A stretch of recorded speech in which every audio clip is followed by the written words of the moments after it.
happens to be a smart guy. Kim Jong-un is a smart guy. You'll reach out to him again. I will. Yeah, All right, my he last liked me, question. and North Korea turned out to be good. I was very friendly with him. He liked me. I liked him. I think you'll be happy to see him coming back. Now he is a nuclear power. 빠른 사람만이 산다 이런 식으로 훈련을 했으니까 몇 명이 있다가 혼자 살아난 거죠? 나 말고 5명이 있던 상태에서 5명이 먹던 다 희생됐습니다.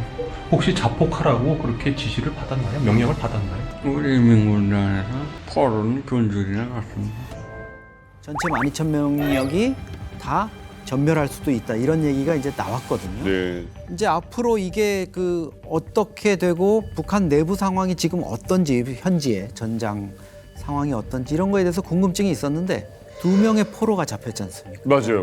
북한군의 참전 사실을 결정적으로 이제 증언해주고 또 북한군 내부에 도대체 무슨 일이 벌어지고 있는지를 알려줄 포로들의 동향이 궁금했는데 이 포로 2명이 우리 언론과의 인터뷰에서 입을 열었습니다.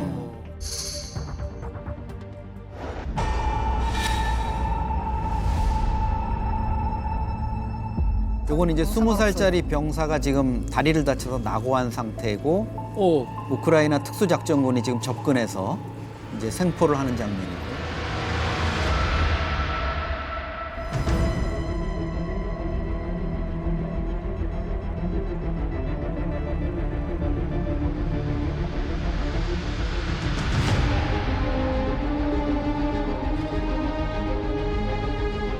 러시아의 방금 우리가 출발해서 한 게 10월 10일 오늘 대상 공사로 나갔다가 자강국 피해고 아, 그 홍수 피해? 네. 폭풍군단 17제국이 같은 거. 아유. 한 달 만에 아, 북에 철수해가지고 10월 초에 또 나가지고 여기 도착했어.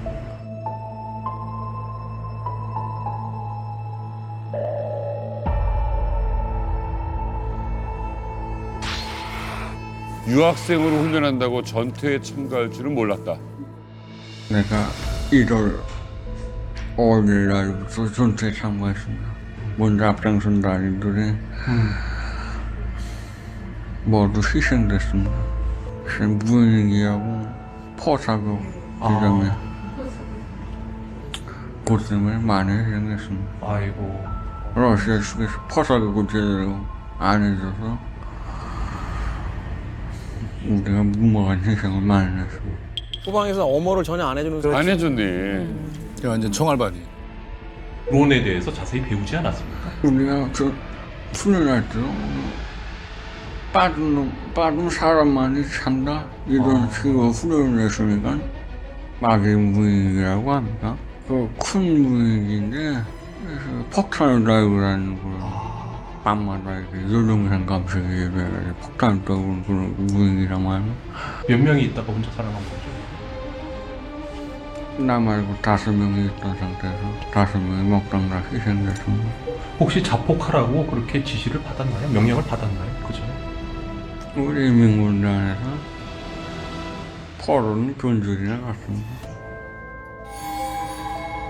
야, 이제 앞으로 어떨 거냐. 되게 좀 마음이 어느 한쪽으로 좀 정해진 게 있습니까? 80%는 결심을 했습니다. 우선 난민 신청을 해가지고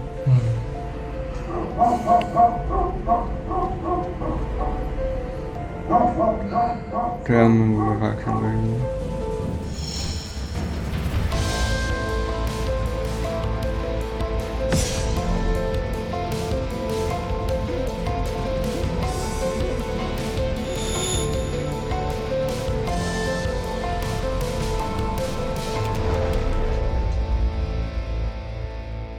저는 이 영상이 우리 이만갑을 통해서 더 많이 알려졌으면 좋겠습니다. 북한 당국이 지금 쉬쉬하면서 속이고 있어요. 통제에 세게 들어갔습니다. 그래서 파병 보낸 군인 가족들을 다른 곳으로 강제 이주시켰다라는 내부 소식성 보도도 나왔는데 이런 영상들이 직접 이 대한민국이 북한군 포로를 직접 인터뷰한 거잖아요. 저기엔 어떠한 조작이나 개입도 없습니다. 네. 실제 영상을 통해서 북한말을 쓰고 있는 실제 북한 군사가 대한민국으로 가길 원한다. 난민으로 신청해서 대한민국에 귀순하고 싶다는 의사를 밝혔기 때문에 이것은 굉장히 중요한 대목이 있고요. 앞서 이제 북한군 포로들이 밝혔는데 어떻게 이들이 북한에 있다가 러시아 전쟁 쿠르스크까지 가서 희생될 수밖에 없었는가의 과정을 좀 보면요. 이것도 되게 기가 막힙니다. 작년 7월 자강도에서 큰 홍수 피해가 났습니다. 거기에 이제 피해 복구 지원을 위해서 폭풍 부대랑 정찰총국 일부가 그 현장에 가요. 피해 복구를 위해서. 그런데 간지 한 달도 안 돼서 다시 원대 복귀 명령이 떨어졌다는 겁니다. 그리고 나서 10월에 블라디보스토크로 보내져서 군사 훈련을 받았다는 거예요. 이때는 그냥 해외에 가서 훈련한다라는 명목으로 보냅니다. 블라디보스토크에서 아주 간단한 군사 훈련을 받고 12월에 곧바로 실전 투입이에요. 쿠르스크에 가서야 실전 투입하기 직전에 너희들이 전쟁터에 왔다라는 사실을 알려줬다는 거예요. 네. 그 얘기도 다 이번에 인터뷰를 통해서 시인을 했거든요. 이 말은 북한이 내부적으로는 8월부터 파병에 대해서는 늦어도 준비하고 있었다. 네. 그리고 그 2달 전 작년 6월에 무슨 일이 있었냐면 푸틴이 평양으로 날아가서 김정은을 만나죠. 그때 아마 김정은과 푸틴 사이에 협의가 북한군 파병에 대한 얘기가 다 합의됐을 거다라는 네. 얘기가 설득력 있게 나오는 대목입니다. 그래서 곧장 파병하라고 했는데 7월에 홍수 피해가 크게 터져서 조금 몇 달 지체된 게 아닐까 네.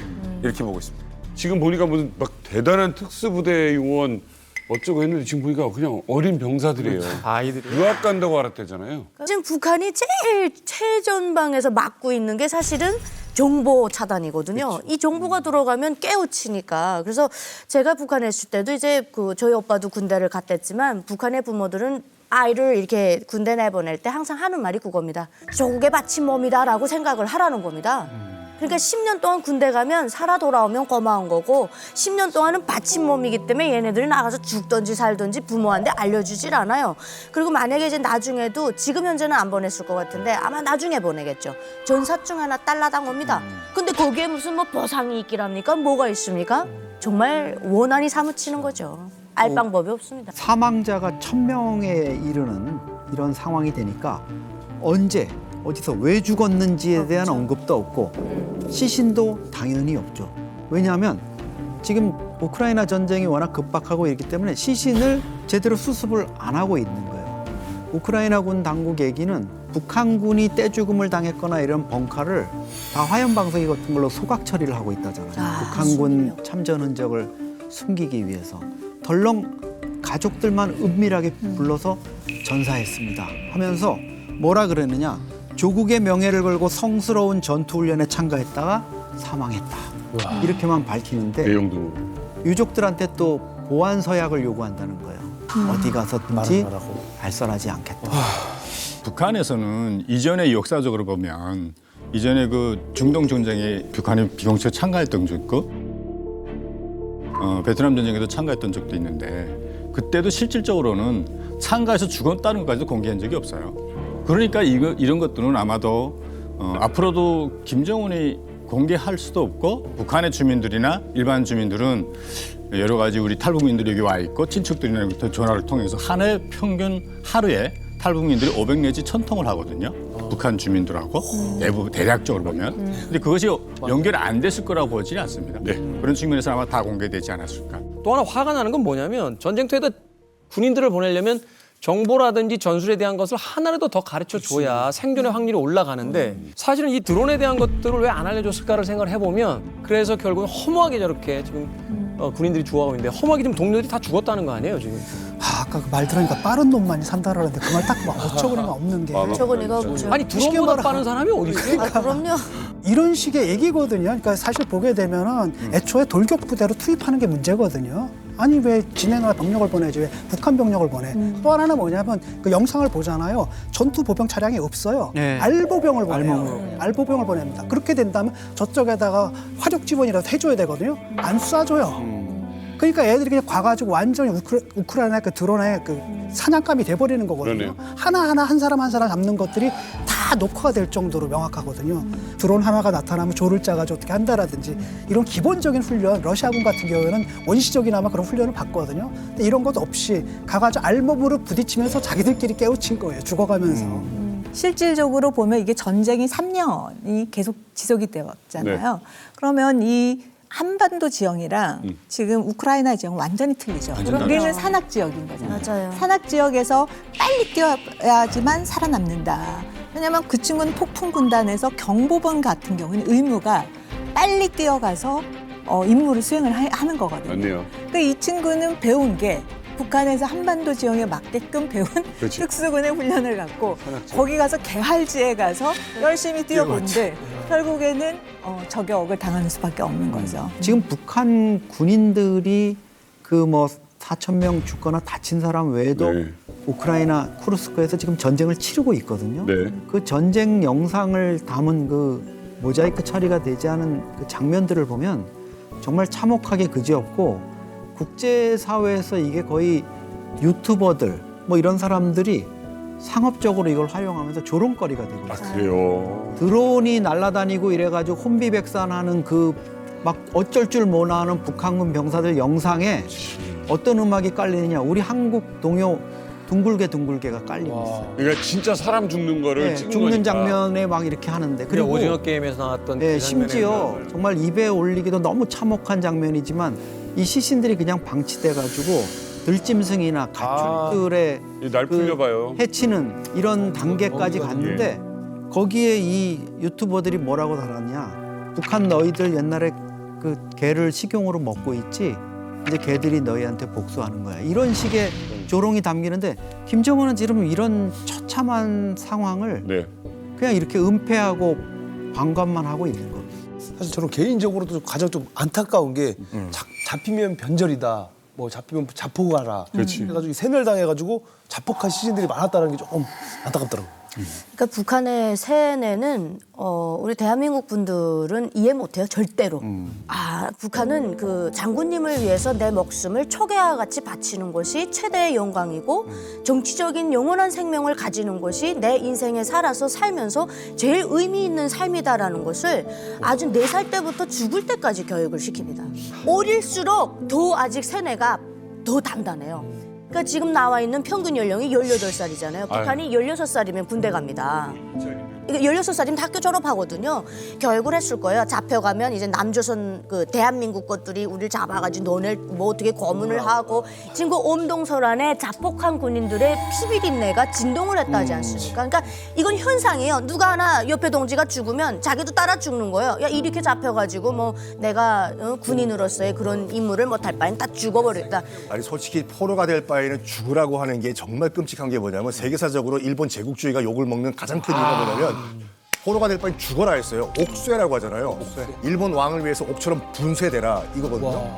특히 이제 가장 치열했던 오키나와 전투 같은 경우에는 군인들만 죽는 게 아니라 상당수의 많은 오키나와 주민들을 죽였어요.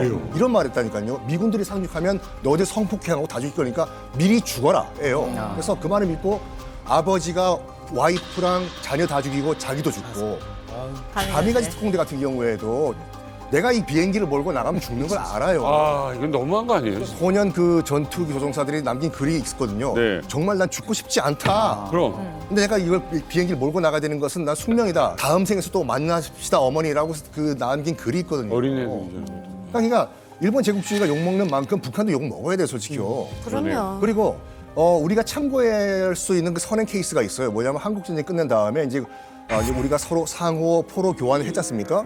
당시 우리가 이제 중공군과 이제 북한군 측에서는 무조건 다 돌려보내달라라고 요구했어요. 근데 연합군 측에서는 무슨 소리냐? 이 어린애들이 군대 끌려오고 싶어서 끌려왔겠냐? 자기 자유의사에 맡기자. 해가지고 연합군 측은 자유의사에 맡겼어요. 북한 가고 싶은 사람은 가라. 그리고 중공군 너희들도 뭐 중화인민공화국으로 돌아가고 싶은 사람 돌아가라. 그리고 너희들이 우리가 이제 자유중국으로 불렀던 그 중화민국 대만이죠. 예.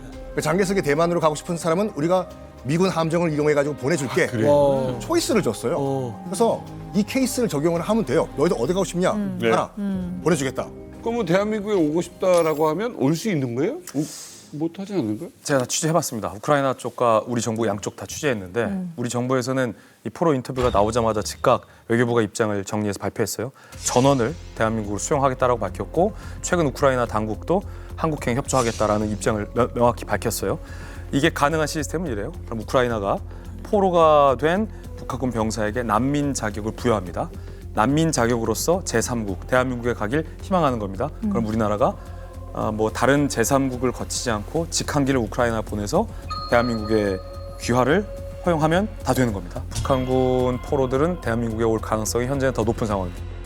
근데 이 와중에 김정은은요, 이 북한군을 챙기기도 바쁠 상황인데 오히려 러시아군을 먼저 챙기고 있다 하는 이야기가 있습니다. 이게 무슨 이야기입니까?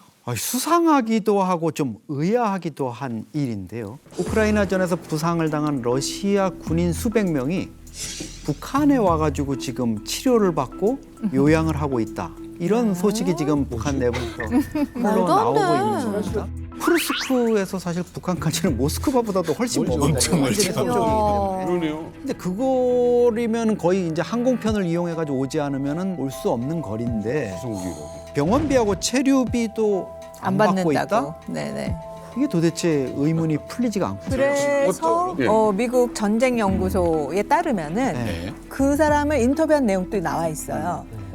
그냥 시설은 편한데 내 몸을 뭐 요양하는데 그게 특별한 엑스트라는 없었다. 없지. 그러니까 실질적인 치료를 받는 건 아니라는 거죠. 저는 다른 목적이 있다고 저는 다른 목적은 결국에는 군사 기술 네네. 아니면 우크라이나 전장에서 습득한 전술이라든지 이런 현대전에 해당되는 거를 지금 북한군에게 그 부분을 전쟁을 학습시키는라는 생각이 듭니다. 뭐 실제 내부에서는 나온 정보를 보면 네. 평택남도 신흥군에 있는 이민군 47 요양소와 네. 평안북도 구성시에 있는 이민군 백성원 휴양소가 있다는데 특수 군사 교류 이수구이라고 그러는데 네. 제가 진짜 이 지역을 조금 알거든요. 예. 우리 말하는 폭풍군단의 핵심 지역입니다. 네. 이런 훈련 때문에 갔다고 볼 수 있으면 있지 요양소나 이런 치료받는 거는 절대 아니라고 저는 그래요. 젤렌스키 대통령이 2월 14일 독일 뮌헨 안보회의에서 북한이 약 3,000명 정도 추가 파병할 가능성이 있다고 이야기를 했는데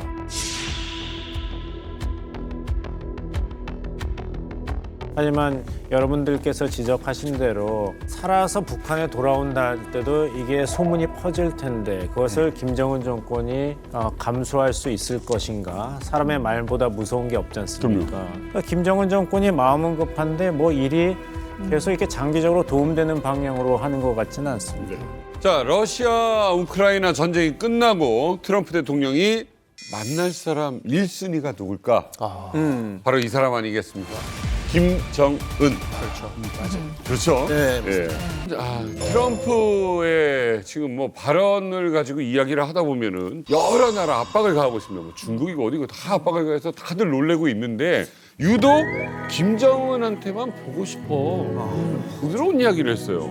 네, 그래서 어떤 평론가는 트럼프와 김정은의 브로맨스 2기를 맞이했다라는 이야기를 하기도 합니다. 자, 모두를 비난해도요, 이 김정은에게는 달콤한 메시지를 보내고 있는 이 트럼프의 발언들, 그래서 저희가 한번 모아봤습니다. I think they have to become the 51st state of Panama, and we're taking it back from Mexico to the Gulf of America.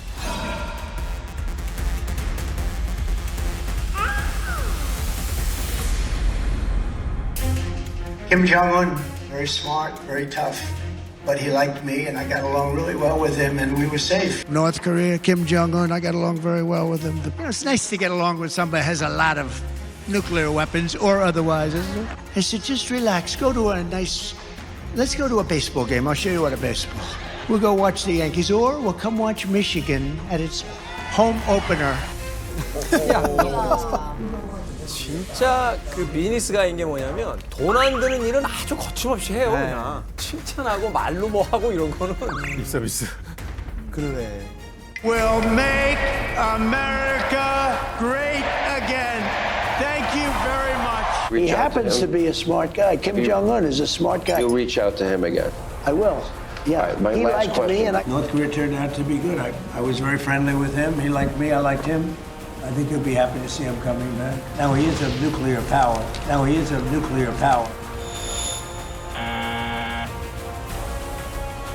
와.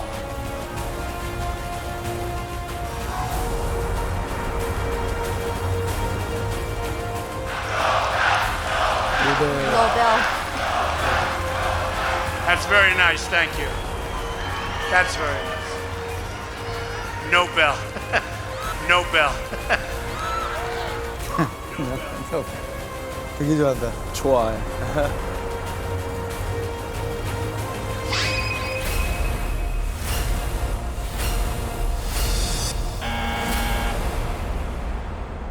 스마트하다. 아니, 너무 궁금한 게 트럼프는 네. 왜 이렇게 도대체 김정은에게만 이렇게 잘해주는 거예요? 북한 김정은을 가지고 노는 방법을 아는 거죠.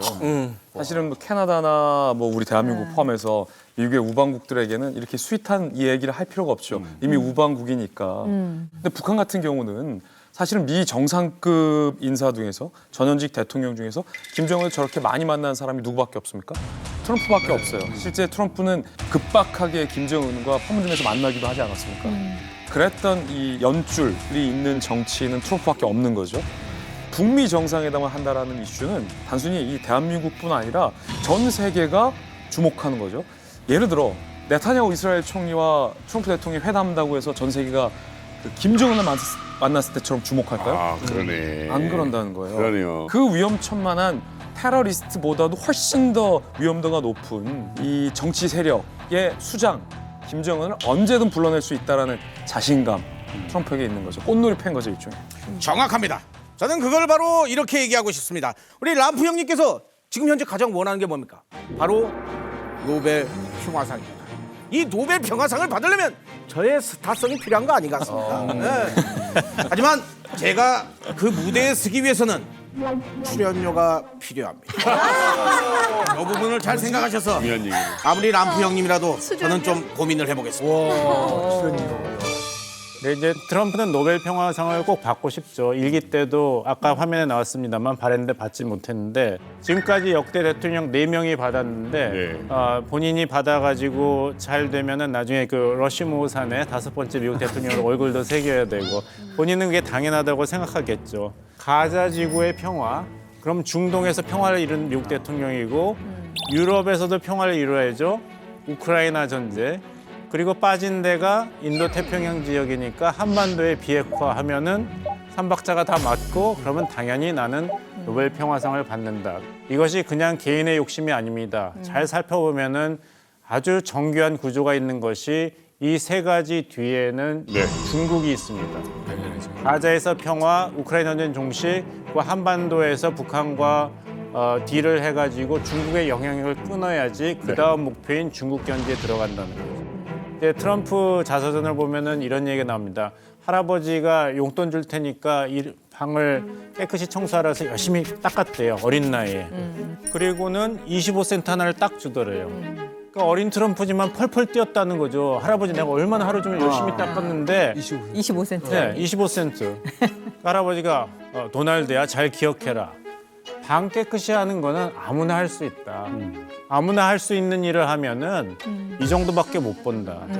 아무나 할 수 없는 일을 네가 찾아서 너만이 해야지 큰 돈을 번다. 이렇게 가르쳤대요. 그러니까 나만이 김정은을 다룰 수 있고 김정은이 나를 좋아해. 김정은을 만나는 것이 러시아 푸틴과 만나는 것처럼 드라마틱하고 장사가 되는 걸로 몸값을 올려놓은 것이죠. 아니 근데 여기서 한 가지 궁금한 점은 이런 점입니다. 이제 트럼프가 김정은을 이야기할 때 이제 뉴클리어 파워라는 단어를 썼어요. 그렇죠. 사실 이제 북한의 어떤 핵 문제에 관한 부분들은 우리가 일반적인 얘기 속에서 다 등장을 합니다만 미국의 대통령이 공식석상에서 이제 뉴클리어라는 단어를 이렇게 쓴다는 건 좀 예외적인 부분일 수도 있는 것 같은데 이게 어떤 의미를 갖게 되는 겁니까? 그러니까 조금 그 뉴클리어 파워에 대해서 우리가 한국말로 해석하는 과정에서 좀 오해가 있는 것 같아요. 무슨 말이에요? 그러니까 우리가 보통 핵국가라고 하면 뉴클리어 파워도 생각을 하고 있지만 원래는 핵국가면 뉴클리어 웨펀 스테이트거든요.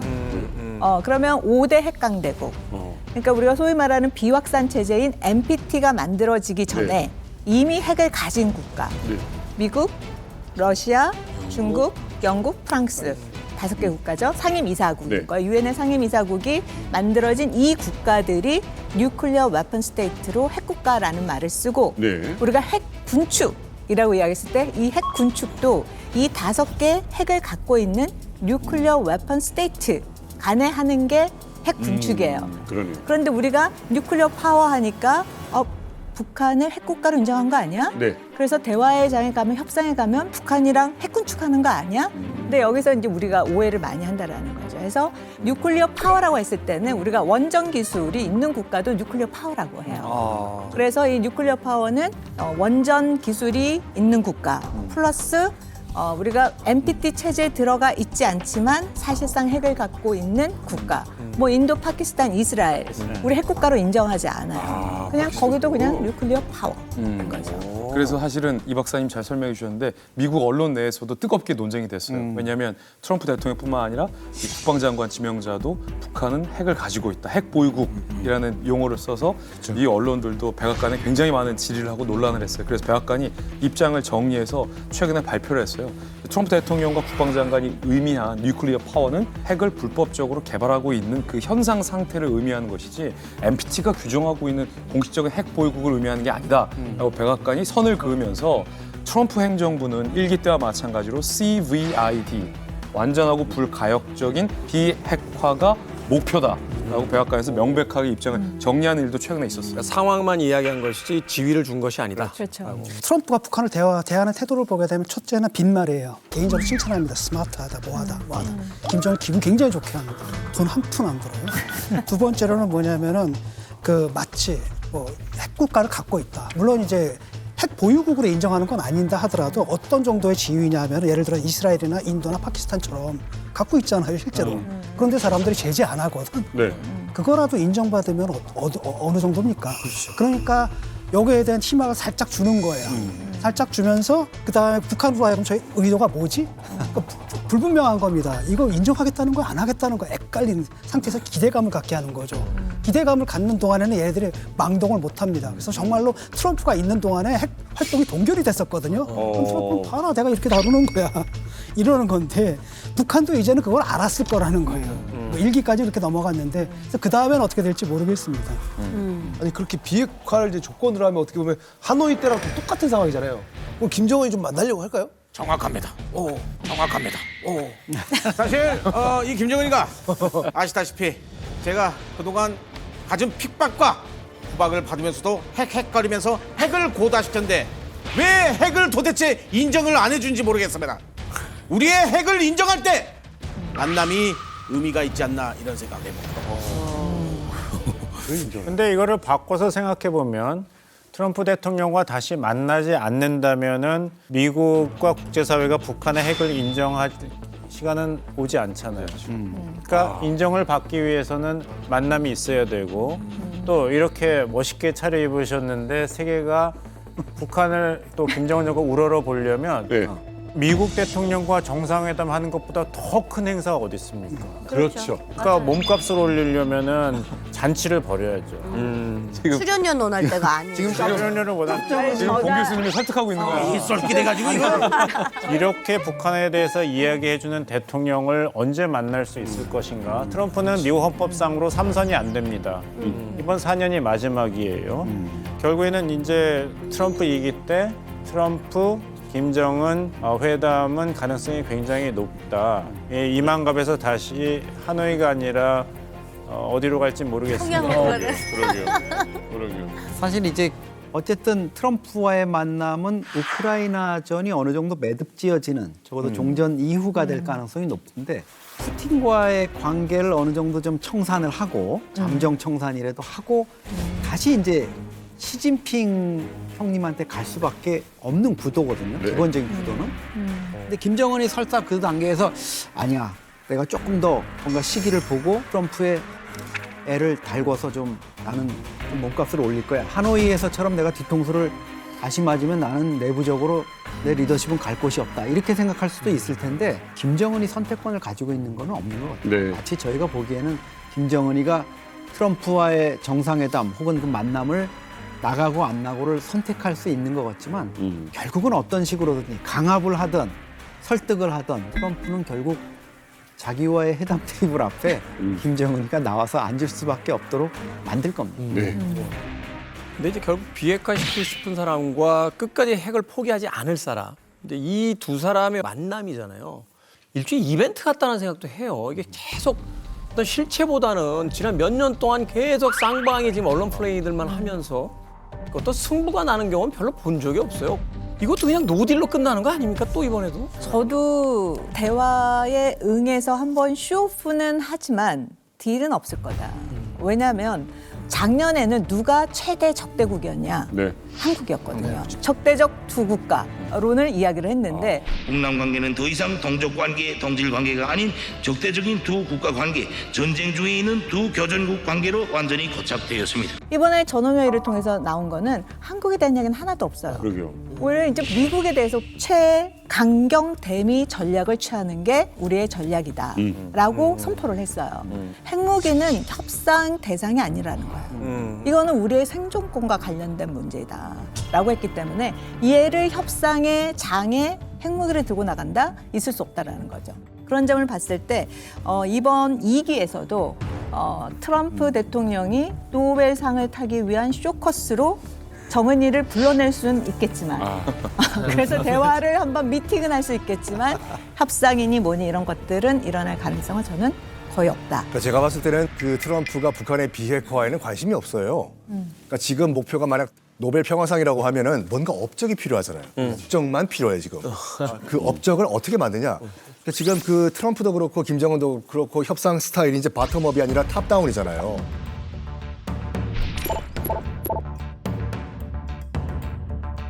그 탑다운 같은 경우는 뭘 할 수가 있냐면 한 번에 빵 문제를 해결할 수가 있어요. 그 이제 보스끼리 만나는 거기 때문에 일단 만나자. 만나가지고 트럼프는 노벨 평화상을 만들어야 되는데 너 비핵화를 완전히 할 필요는 없어. 하는 척만 보여줘. 그러니까 비공식 군축을 해. 완전한 비핵화가 아니라 군축한다고 뭐 효과가 있냐라고 하시는 분도 계시겠지만 이게 큰 의미가 있는 게 뭐냐면 아시다시피 1987년도에 당시 레이건 대통령이랑 고르바초프 서기장이랑 중거리 핵 미사일 군축 협상을 벌였어요. 다 없앤 게 아니라 군축 협상을 벌인 것 자체로도 냉전을 끝냈다는 큰 업적 평가를 받고 있거든요. 그 정도만 하라고 2년 동안 쇼를 해달라. 그럼 내가 노벨 평화상 받으면 난 만족하겠다. 그럼 김정은이 또 얘기하겠죠. 그럼 그쪽에서 나 뭐 줄래? 대사급 외교 관계 수립하자. 평양에 미국 대사관 만들고 워싱턴 DC에 북한 대사관 만들어라. 봐봐요. 이게 뭐냐면 그 북한 같은 경우에도 큰 좌절을 느낀 그 케이스가 일단 소련과 구소련과 우리가 이제 대사급 외교 관계를 체결했고 특히 중국과 92년도에 우리가 국교를 수립하고 베트남과 수립했을 때 정말 좌절했대요. 이 세상에는 우리만 고립돼 있구나. 그 대사급 외교가 상당히 중요하거든요. 그럼 뭐냐면 북한도 절대 포기 안 해요. 비핵화는 척만 하고 난 노벨 평화상 하나만 탈게 이렇게 된 경우가. 그런데 우리가 핵군축 북미 관계하면 핵군축 얘기를 뭐 비공식적이라든 뭐 여러 가지 표현으로 핵군축이라는 표현을 많이 쓰게 되는데 저는 거기서 좀 조심해야 될 부분이 하나 있을 것 같아요. 87년에 왜 핵군축이 가능했었느냐를 생각해 보면 고르바초프라는 인물이 있었기 때문에 가능한 거예요. 네, 당연하죠. 그다음에 그럼 그 고르바초프는 어떤 정책을 갖고 이 핵군축으로 이끌어냈느냐. 바로 그 유명한 페레스트로이카와 글라스노스트인 거죠. 개혁과 신사고. 그러면 김정은이가 그런 게 있느냐. 없다라는 거죠. 개혁 마인드도 없고 신사고 마인드도 없고 그리고 어떻게 보면 전략도 없고 정책도 없는 지도자가 이런 협상장에서 미국에 의해서 그런 핵군축이라는 그런 말을 한다고 해서 얘가 넘어갔을까에 대한 그 부분을 생각한다면 그럴 가능성도 없고 실질적으로 북한 사회를 변화시킬 만큼의 역량도 안 된다는 거죠.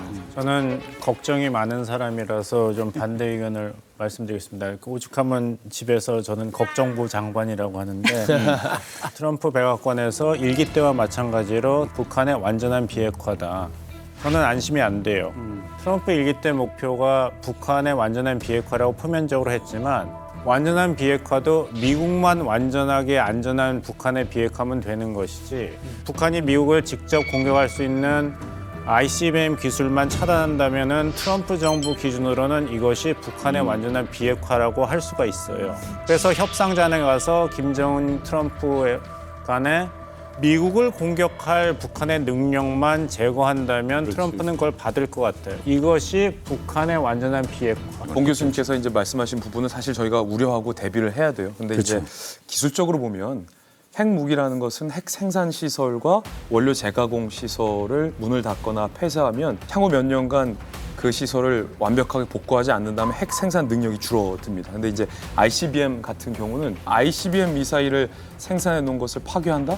혹은 ICBM 생산 공장을 문 닫는다라고 북한이 가시적으로 미국에게 신뢰를 줄 수 있을 정도. 그러니까 딱 ICBM으로 미국을 타격할 수 있을 정도의 비핵화라는 그 기준이 상당히 좀 모호한 측면도 있기 때문에 설사 이제 북한이 모호하기 때문에 트럼프 대통령이 그것을 자국민에게 팔 수 있는 그런 가능성이 더 높다는 거죠.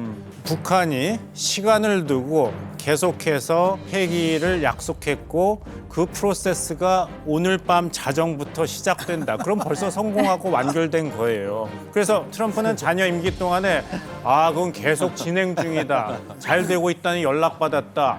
베리베리 잘 되고 있다. 이렇게 얘기하면 그리고 임기 끝나는 거예요. 업적이 중요한 거예요. 네, 두 번째, 김 교수님이 얘기했듯이 김정은 위원장 입장에서도 어느 형태라도 북한과 미국 간의 대사급 외교 관계를 시작한다는 거 합의만 내세우면 굉장히 큰 이득을 얻을 수 있습니다. 왜냐하면 봐라, 미국과도 한국 전쟁 때 싸웠던 미국과도 우리가 국교 정상을 했으니 이제 남은 나라는 너 일본밖에 없다.